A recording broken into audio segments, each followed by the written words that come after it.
सभी बोर्ड के class 11th के सभी विद्यार्थी ध्यान दें। आज इस वीडियो में मैं आपको आज का पेपर बताऊंगी। 9 मार्च का आपका जो पेपर है वो किस तरह का होने वाला है, फुल सोल्यूशन के साथ हम इस वीडियो में कंप्लीट करेंगे। तो यदि आप एग्ज़ाम में वास्तव में अच्छे अंक प्राप्त करना चाहते हैं तो आज का जो पेपर मैं आपको बता रही हूँ 9 मार्च का पेपर पूरा आप कंप्लीट करें। तो देखिए किस तरह का आपका यहाँ पे सबसे पहला प्रश्न एग्जाम में रहेगा। विकल्प चुनकर लिखिए। पहला है पादप जगत के उभयचर होते हैं, तो पादप जगत के उभयचर कौन होते हैं? ब्रायोफाइटा। दूसरा है जड़ें विकसित होती है, तो जो जड़ें हैं वो मूलांकुर से विकसित होती हैं। तीसरा है मेंढक किस वर्ग से संबंधित है, तो जो मेंढक है वो एम्फीबिया वर्ग से संबंधित है। चौथा है कोशिका सिद्धांत किसने प्रतिपादित किया है, तो स्लीडन एवं स्वान ने।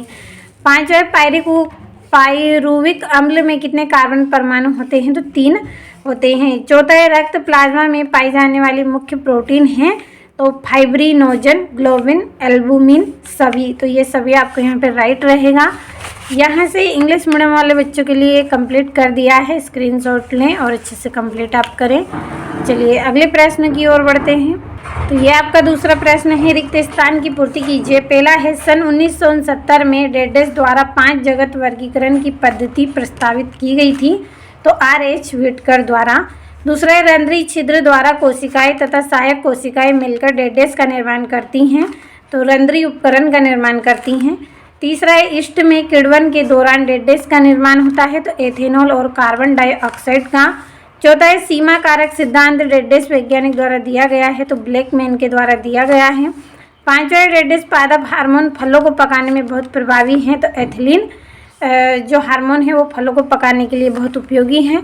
और स्वच्छवास की क्रिया डेडेस के दौरान वायुमंडलीय वायु को अंदर खींचा जाता है, तो अंतः श्वसन के द्वारा। तो ये हो गए हैं आपके रिक्त स्थान। यहाँ से इंग्लिश मीडियम वाले बच्चों के लिए भी कंप्लीट कर दिया है। अगला आपका जो प्रश्न है इसमें आपको सत्य कंप्लीट करना है। और यदि अभी तक आपने स्पेशल PDF नहीं ली है तो आप ऐप के साथ जुड़िए, जल्दी से स्पेशल PDF ले। 20 से 30 रुपये में आपको मिल जाएगी। इस वीडियो के डिस्क्रिप्शन में आपको लिंक मिलेगी, चेक करें किस तरह से सब्सक्रिप्शन मिलेगा, पूरी जानकारी आपको मिल जाएगी। तो चलिए पहला सही विकल्प हम पढ़ेंगे। यहाँ से पहला आपका रहेगा DNA के 2 स्ट्रैंड्स के बीच की दूरी 30 एंगस्ट्रॉम होती है, तो असत्य है, 20 होती है। दूसरा है केम चक्र की क्रिया रात्रि में होती है, तो सत्य है। तीसरा है नारियल के दूध में साइटोकाइनिन हार्मोन पाया जाता है, तो सत्य है।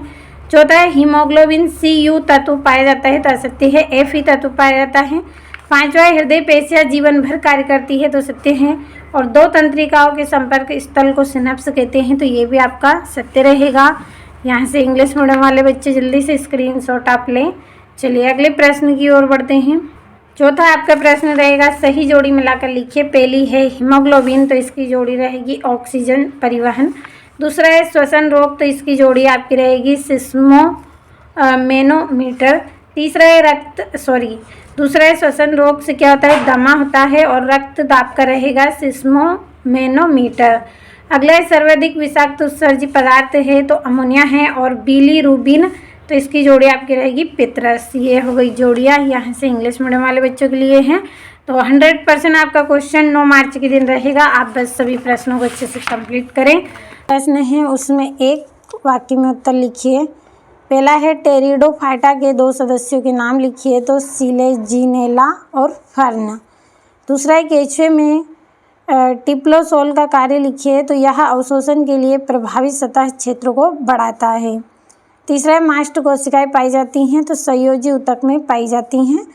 चौथा है जनन कोशिकाओं में किस प्रकार का विभाजन होता है, तो इसमें अर्धसूत्री विभाजन होता है। और पुष्पन पर ताप का प्रभाव क्या कहलाता है, तो बसंतन कहलाता है। तो ये हो गए हैं एक वाक्य में उत्तर। यहाँ से इंग्लिश मीडियम वाले बच्चों के लिए भी मैंने कंप्लीट कर दिया है। अब चलिए छठा प्रश्न समझेंगे। छठा आपका प्रश्न है द्विनामकरण पद्धति क्या है। तो ये आपका यहाँ से छठा प्रश्न है, द्विनामकरण पद्धति क्या है, परिभाषा आपको लिखनी है। तो द्विनामकरण पद्धति वह वैज्ञानिक पद्धति है जिसमें प्रत्येक जीव का नाम 2 शब्दों में रखा जाता है। पहला वंश का नाम और दूसरा प्रजाति का नाम। इस पद्धति को कैरोलस लिनियस ने दिया है। तो द्विनामकरण पद्धति क्या है, हेडिंग में ही आप समझे। द्विनामकरण यानी कि किसी नाम को दो भागों में विभाजित किया गया है। इसमें एक तरह से समझने के लिए आप याद रखें कि द्विनामकरण यानी कि दो नामों का इसमें नाम दिया जाता है, उसे बोलते हैं द्विनामकरण पद्धति। तो द्विनामकरण पद्धति वह पद्धति है जिसमें वैज्ञानिक पद्धति है, यानी कि द्विनामकरण पद्धति वह वैज्ञानिक पद्धति है जिसमें प्रत्येक जीव का नाम दो शब्दों में रखा जाता है, पहला वंश और दूसरा प्रजाति। इसे ही क्या कहते हैं, द्विनामकरण पद्धति कहते हैं। और कैरोलस लिनियस ने इस पद्धति को नाम दिया है। तो अच्छे से कंप्लीट करें। और ये यहाँ से इंग्लिश मीडियम वाले बच्चों के लिए हैं, आप भी अच्छे से इनको कंप्लीट करें। अथवा रहेगा आपका R.H. व्हिटकर द्वारा दिए गए 5 जगतों के नाम लिखिए। तो R.H. व्हिटकर द्वारा दिए गए 5 जगत के नाम हैं आपका, पहला है मोनेरा, दूसरा है प्रोटेस्टा, तीसरा है फंजाई, चौथा है प्लांटी और पांचवा है एनीमेलिया। तो अच्छे से कंप्लीट आपको कर लेना है, मोनेरा, प्रोटेस्टा, फंजाई, प्लांटी और एनीमेलिया। बढ़ते हैं अगले प्रश्न की ओर। तो ये यहाँ से इंग्लिश मीडियम वाले बच्चों के लिए है, कंप्लीट अच्छे से आपको कर लेना है। और आपका यहाँ से 7वां प्रश्न रहेगा, लाइकेन क्या है। तो लाइकेन शैवाल और कवक के सहजीवी संघ से बना जीव है जिसमें दोनों एक दूसरे को लाभ पहुंचाते हैं। तो लाइकेन क्या है, लाइकेन कवक और सहजीवी, कौन सा, कवक और सहजीवी संघ से बना हुआ क्या है, एक जीव है जिसमें क्या करते हैं, ये दोनों एक दूसरे को लाभ पहुंचाते हैं। और यहाँ पे इंग्लिश में है व्हाट इज लाइकेन। तो कंप्लीट अच्छे से कर लेना है आपको। और द्विनिषेचन से आप क्या समझते हैं, तो इसका आंसर रहेगा आवृत बीजी पौधों में होने वाली वह प्रक्रिया जिसमें 2 निषेचन क्रियाएं होती हैं उसे द्विनिषेचन कहते हैं।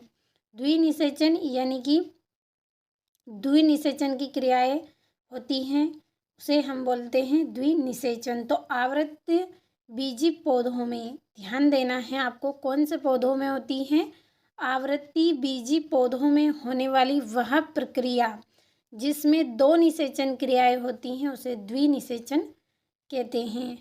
तो कंप्लीट अच्छे से आपको कर लेना है। और ये यहाँ पे इंग्लिश में है, what do you understand by double fertilization. तो भरोसा आप रखिए, एक भी क्वेश्चन आपका आउट नहीं रहेगा, पूरे क्वेश्चन आपके रहेंगे। जितना मैं आपको बता रही हूँ केवल आप कंप्लीट करते चलें। आपको यदि मैं 6 सेट दूँ तो 6 सेटों को आप अच्छे से कंप्लीट करें। यहाँ से आपका है मेंढक की विभिन्न श्वसन सतहों के नाम लिखिए। तो मेंढक की श्वसन सतह, पहला है त्वचा, दूसरा है फेफड़े और तीसरा है मुख गुहा।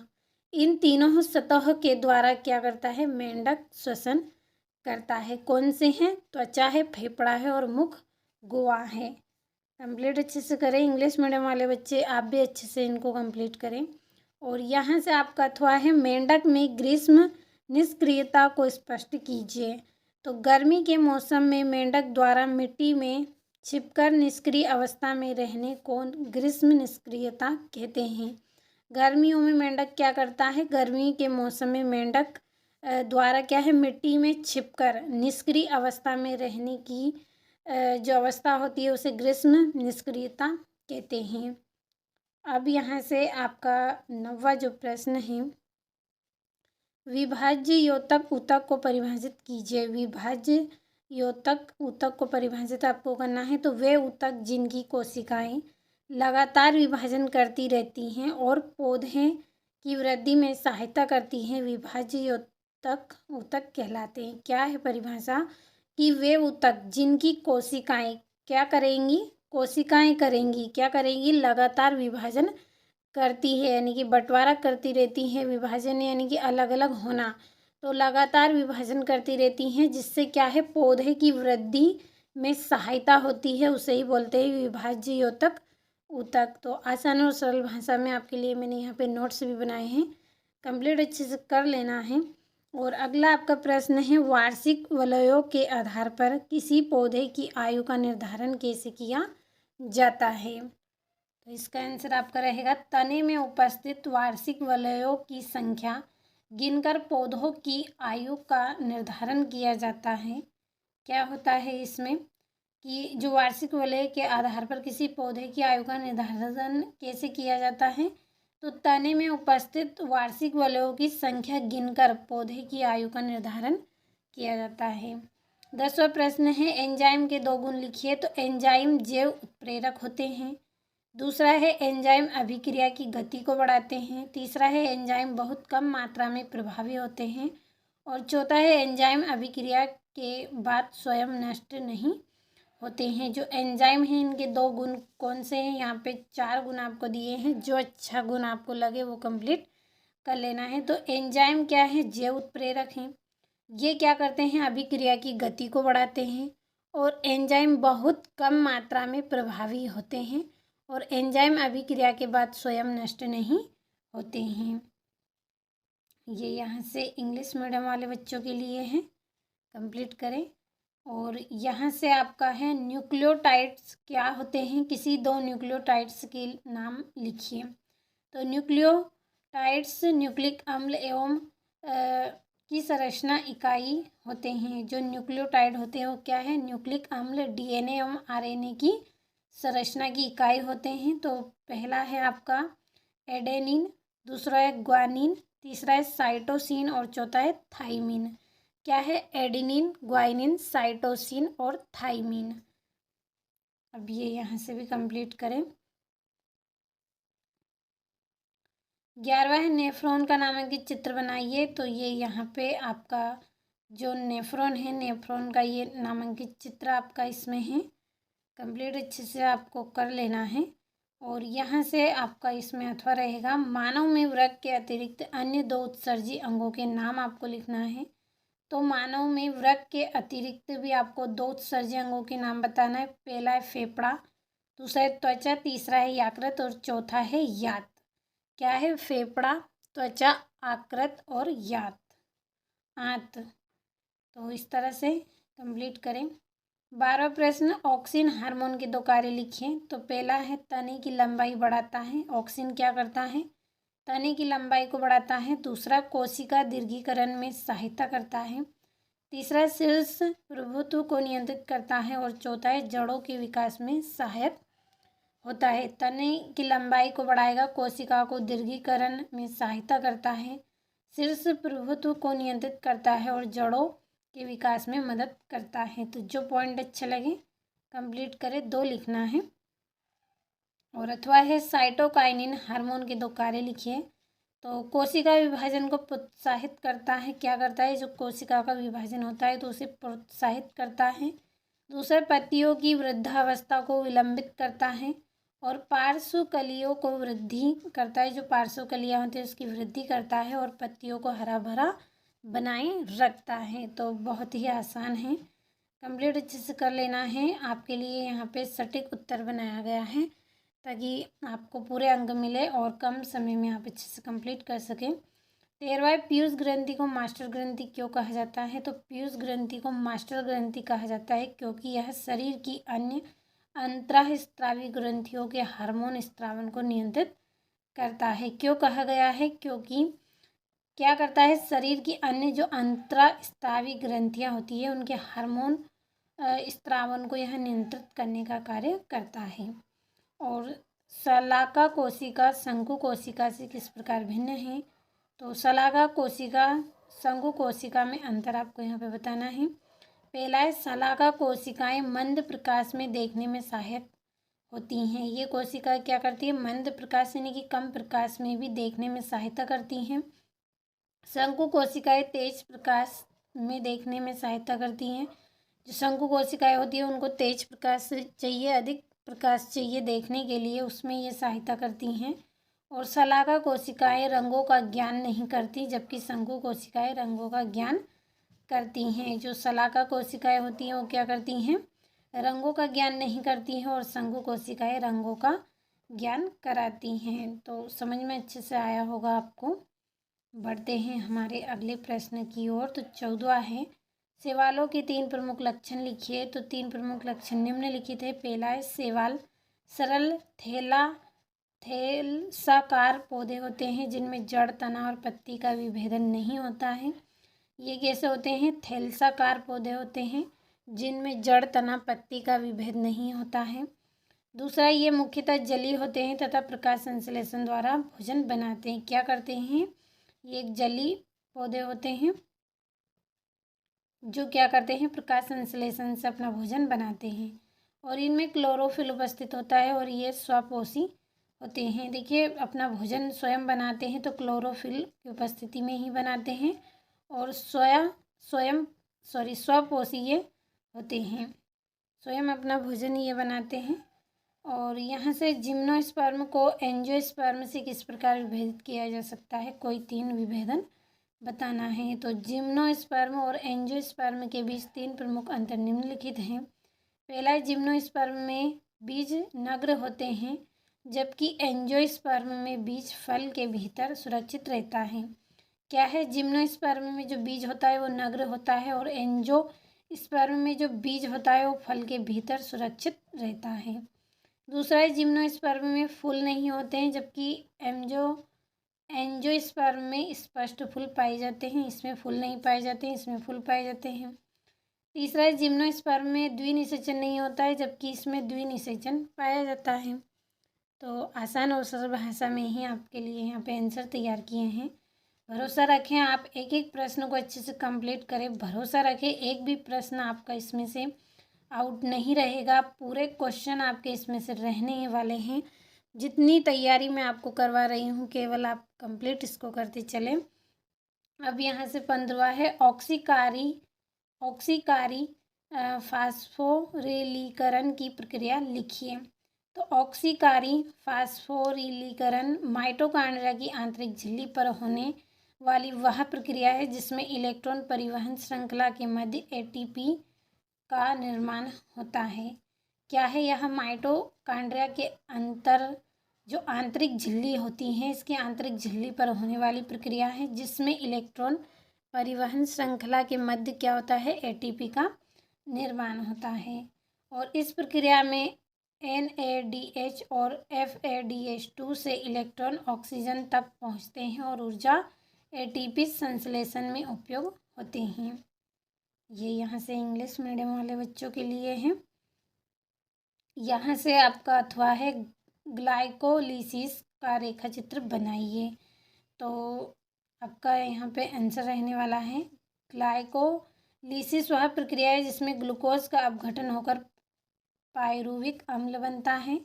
क्या है? इसमें ग्लूकोज का अपघटन होगा और पायरुविक अम्ल बनता है और यह प्रक्रिया कोशिका द्रव में होती है और इसमें एटीपी NADH का निर्माण होता है। और रेखा चित्र आपको इसमें बना लेना है। ये यहाँ से कंप्लीट करें। 16वां है, निम्नलिखित विकार किस हार्मोन की कमी के कारण होते हैं?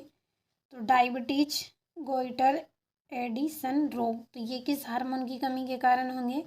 तो जो डायबिटीज़ है वो इंसुलिन हार्मोन की कमी के कारण होगी। इंसुलिन हार्मोन की कमी होगी जिसके कारण डायबिटीज़ होगा। गोइटर जो रोग है वो थायरोक्सिन हार्मोन की कमी के कारण होगा। थायरोक्सिन हार्मोन की कमी हो जाएगी तो क्या होगा? गोइटर रोग हो जाएगा। और एडिसन रोग एड्रीनल कॉर्टेक्स हार्मोन की कमी के कारण होगा। तो ये हार्मोन यदि कम रहेंगे, इनकी कमी हो जाएगी तो ये सब बीमारियां हो जाएंगी। अगला है, हमारे शरीर में पाई जाने वाली किसी 3 अंतःस्रावी ग्रंथियों की स्थिति चित्र बनाकर प्रदर्शित कीजिए।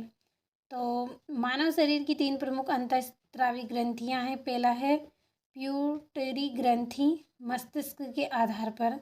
थायराइड ग्रंथि गर्दन में श्वसन नली के पास। और एड्रिनल ग्रंथि दोनों किडनियों के ऊपर।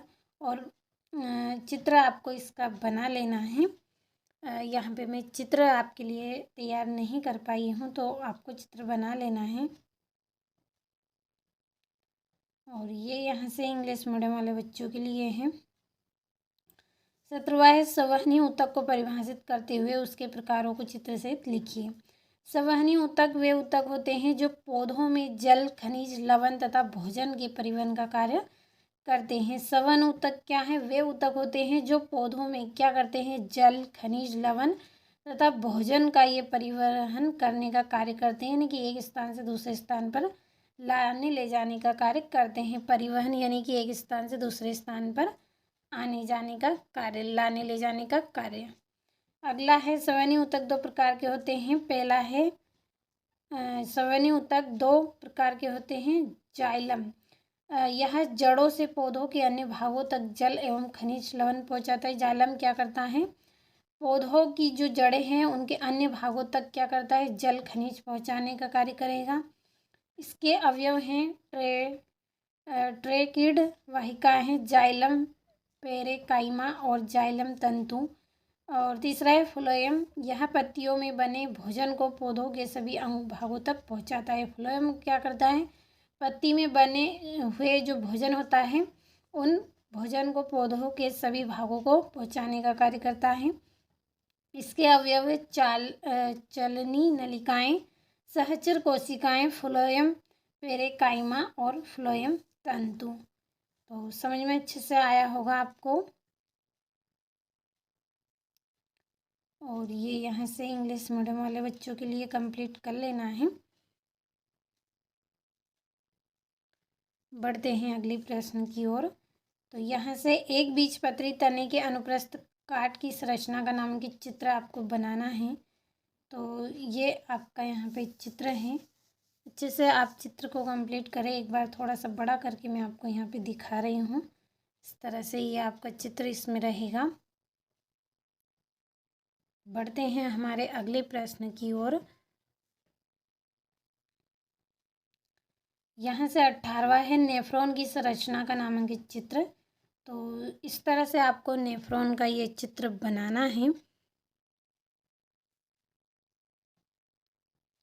और यहाँ से अथवा हृदय पेशी व रेखित पेशी का नामांकित चित्र। तो इस चित्र को भी आपको बनाना है। मैं यहाँ पे आपके लिए चित्र कंप्लीट नहीं कर पाई हूँ, आपको कर लेना है। और ऑक्सी श्वसन व अनॉक्सी श्वसन में क्या अंतर है? कोई 4 आपको बताना है, 4 से 5। तो अनॉक्सी श्वसन व ऑक्सी श्वसन व अनॉक्सी श्वसन में अंतर। पहला है ऑक्सी श्वसन और अनॉक्सी श्वसन। तो ऑक्सी श्वसन की उपस्थिति में होता है, देखिए ऑक्सी यानी ऑक्सीजन की आवश्यकता है। तो ऑक्सीजन की आवश्यकता किसमें होगी? ऑक्सी श्वसन में ही होगी। तो इसमें ऑक्सीजन की उपस्थिति होती है। और अनाक्सी यानी कि इसमें ऑक्सीजन की उपस्थिति नहीं होती है। तो ऑक्सीजन की अनुपस्थिति होती है। अनुपस्थिति यानी कि ऑक्सीजन की आवश्यकता नहीं है।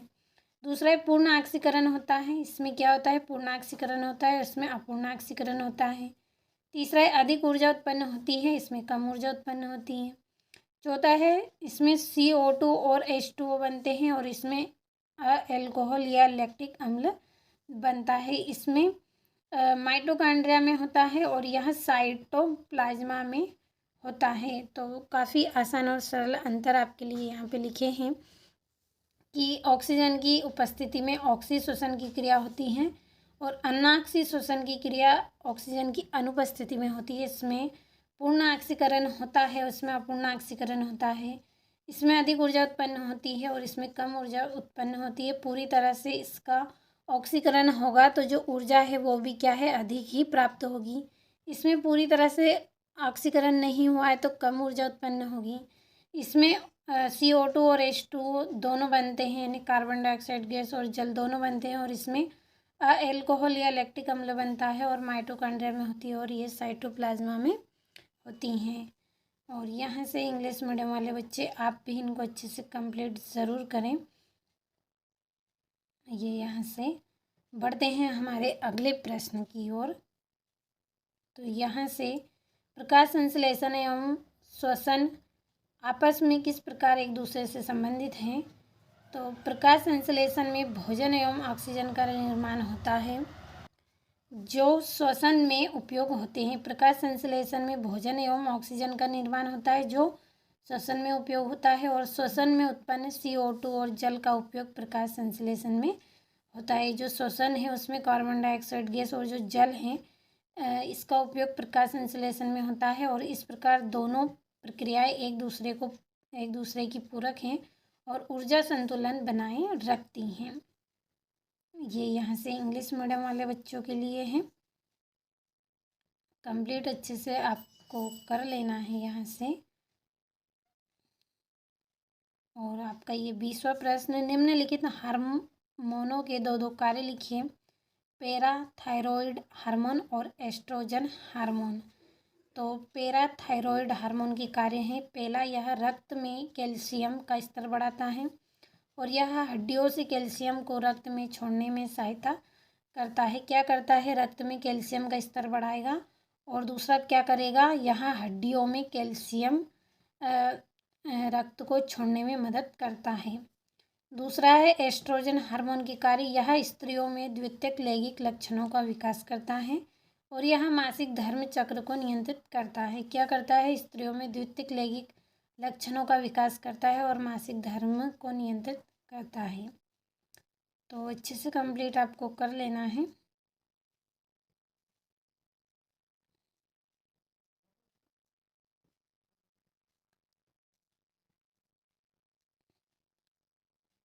यहाँ से आपका 20वां है, निम्नलिखित रोग किस हार्मोन से संबंधित है? इन रोगों के प्रमुख लक्षण लिखिए। डायबिटीज़ मेलिटस और ग्रेव्स रोग। तो जो डायबिटीज़ मेलिटस है ये किससे संबंधित हैं? तो संबंधित हार्मोन इंसुलिन। तो प्रमुख लक्षण आपका रहेगा बार बार पेशाब आना, यानी कि बार बार क्या है, बाथरूम का आना, और अधिक प्यास लगना, और रक्त में शर्करा का स्तर बढ़ना। ये किससे संबंधित है? डायबिटीज़ मेलिटस से संबंधित लक्षण हैं। और ग्रेव्स रोग से संबंधित हार्मोन थायरोक्सिन के प्रमुख लक्षण। तो पहला क्या है? आँखों का बाहर की ओर उभर आना, हृदय गति का तेज होना और वजन कम होना। क्या होगा यदि ये रोग होने की संभावना है? तो आँखों का बाहर की ओर उभर आना, हृदय की गति तेज हो जाना और वजन कम होना। यहाँ से इंग्लिश मीडियम वाले बच्चों के लिए है। कंप्लीट अच्छे से करें आप।